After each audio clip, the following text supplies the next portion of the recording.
lineup notes, anything to kind of keep in mind ahead of the game? As you said, obviously, they got to play to win, but that may change during the game. Kofi, Tybert, that type of thing, I'm thinking. Yeah. Look, I mean, if Portland loses and they find out 10, 15 minutes in, I mean, there's no question we're going to see some early subs. Mm-hmm. How early?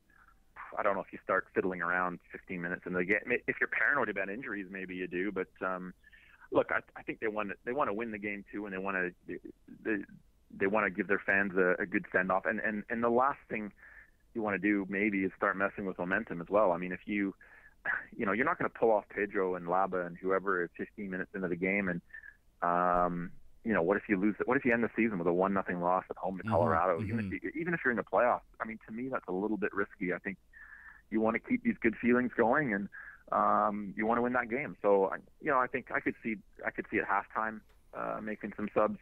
The best scenario would be you're up a couple in the first half, which I think is very possible.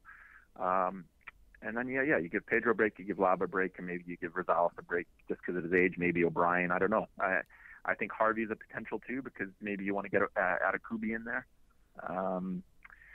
Keon Sproles, I think, would be a guy they'd love to get minutes if the situation arises, but does he even make the 18? You can't dress an 18 thinking you're going to win. I think he only makes 18 if you think he's going to help you in that game if you need a win. So it's a weird one. I think there's a lot of scenarios there, but certainly with a midweek game coming up, rest is going to be important, and even more so if Salt Lake's the opponent, because they're going to have had a week off. I think it's a very interesting part of that 4-5 game if the Caps get into it. Is Dallas is going to be on the same rest, and Salt Lake's going to be on a week's rest.